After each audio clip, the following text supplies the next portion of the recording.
Love marriage का जाल। बेहद सुंदर सजा हुआ रूम, उसमें लगे अलग अलग टिमटिमाते एलईडी बल्ब्स और कई सारी कैंडल्स की रोशनी।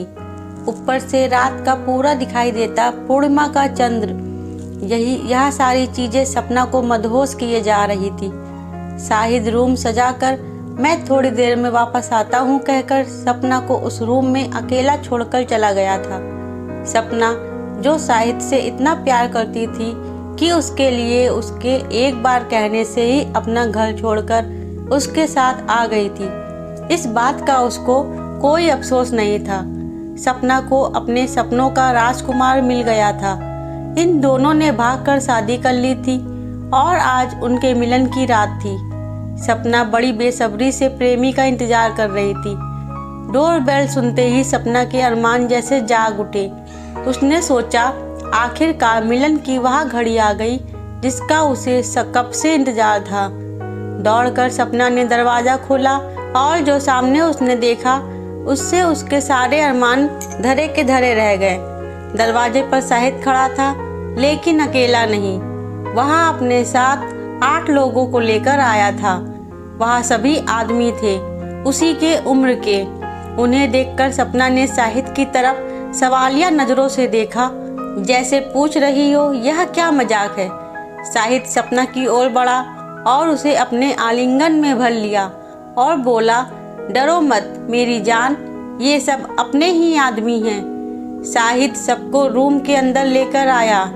सपना सबको पानी देने लगी। तब सब उसको छेड़ने लगे, जिसका वह विरोध करने लगी और उसे यह देखकर बहुत आश्चर्य हुआ कि शाहिद कुछ भी नहीं बोल रहा था। उसका दिल तब टूटकर चूर चूर हो गया जब शाहिद ने कहा कि जो सबसे ज्यादा दाम लगाएगा सपना के साथ आज वही रात बिताएगा।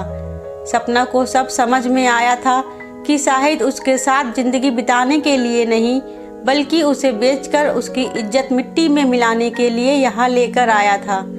सपना को अब काफी पछतावा हो रहा था। उसे यह सोचकर और ज्यादा रोना आ रहा था कि काश उसने अपने बाबा की बात मान ली होती, जो पहले से इस प्यार के खिलाफ थे। वे उसे काफी समझाते आ रहे थे कि उन्हें शाहिद अच्छा लड़का नहीं नजर आता है, लेकिन सपना ने उनकी एक ना सुनी थी।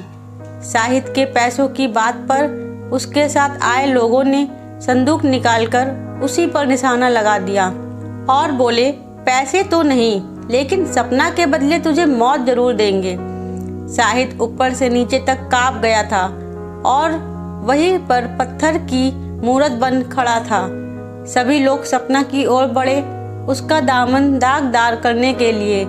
सपना सोच रही थी उसके साथ कुछ भी गलत हो, इससे अच्छा उसको मौत आ जाए। जैसे जैसे लोग उसके करीब बढ़ते जा रहे थे, सपना और भी ज़्यादा डरती जा रही थी। जब उन लोगों में से एक ने उसकी साड़ी को छुआ ही था कि दरवाजे पर पुलिस की एक टीम ने दस्तक दी, जिनके साथ सपना के पिता थे, जो सपना को तलाशते हुए उसके ठिकाने तक पहुंच गए थे। अपने पिता को देखकर सपना को जैसे नया जन्म मिल गया। वो तेजी से दौड़ी और अपने पिता के गले लग गई। सारी बात पता चलने पर उसके पिता की आंखों में खून उतर आया। अगर साथ में पुलिस ना होती तो शायद वहाँ उन लोगों में से किसी की जान ले ही लेते, लेकिन पुलिस ने उन्हें रोक लिया और सभी को गिरफ्तार कर लिया, शाहिद को भी। दोस्तों, हम प्यार के खिलाफ नहीं हैं, लेकिन आज के ज़माने में जो देखा देखी में या फिल्मी कहानियों को देखकर जिस तरह प्यार युवा युवतियाँ करते हैं बिना सोचे समझे, उसके खिलाफ हैं। अपने माता पिता और परिवार को दुखी कर कोई भी प्यार कभी सफल हो ही नहीं सकता।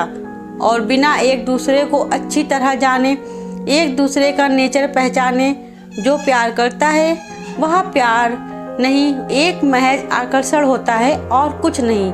दोस्तों, आपकी इस कहानी पर क्या राय है कमेंट बॉक्स में ज़रूर बताइएगा। कहानी पसंद आई हो तो कहानी को एक लाइक कर दीजिए। चैनल पर नए हो तो चैनल को सब्सक्राइब कर लीजिए। जब तक के लिए राधे राधे।